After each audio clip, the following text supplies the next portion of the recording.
There are two things in this world that we know we love very much. One is our money, and the other one is our children. This week's Parshas Vayetze, illustrates beautifully the love that we have for these two things. The Talmud says there's four categories of people that are considered, even though they're alive, as if they're dead. One is a poor person, and the other one is a woman that does not have children.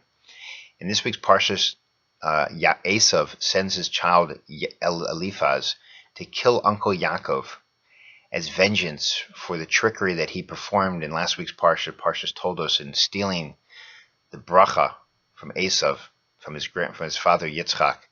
And Eliphaz meets up with Uncle Yaakov and says, I was commanded by my father to kill you. And Yaakov says, yeah, but you're the grandson of Yitzchak.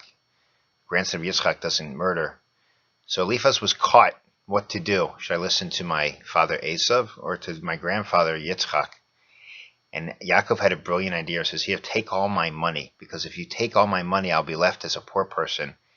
And a poor person is someone that is kimes, as if someone is dead. Because when we don't have money, we don't have the ability to give charity or to put a roof over our heads. We're not alive. We're not participating in life. That's the beauty of having some money in our wallet, to be able to have the freedom to influence and to support ourselves and other people. The other example is by Rachel. Rachel, after seeing her sister Leah give birth to 4 boys, Shimon, Reuven, Levi, and Yehuda, she was jealous. She went to her husband Yaakov and said, Havi li banim, I want to have children. And finally Hashem opened up her womb, and her reaction was, after she had a boy, she said, Hashem has finally gathered in my disgrace. And the word gathered in is related to the word Yosef. Hence, Rachel's first child is Yosef at Tzaddik. And Rashi brings a very interesting medrash that says that now that she has Yosef in the house, now that there's a child running around the house, so when a vase falls, a kli that becomes broken, a vessel, you can blame the child. Or if there's a missing cookie from the cookie jar. Before, when no one was in the house, my husband would blame me. But now there's a child, we can blame the child. We can blame little Yosef.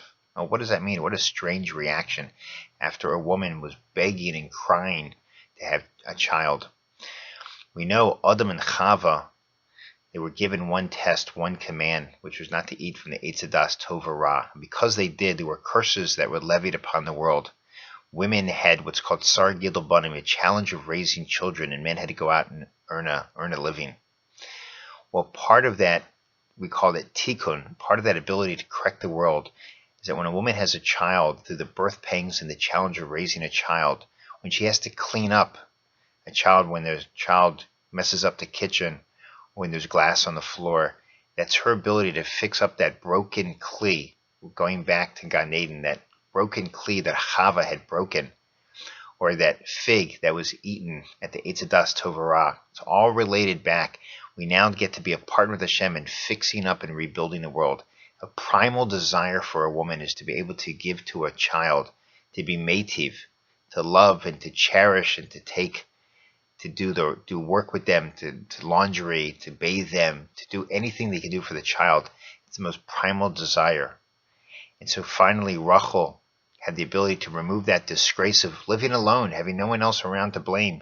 And there's little Yosef, someone to blame, not in a bad way, but blame and being, I have the ability now to be a partner with Hashem in fixing up the world.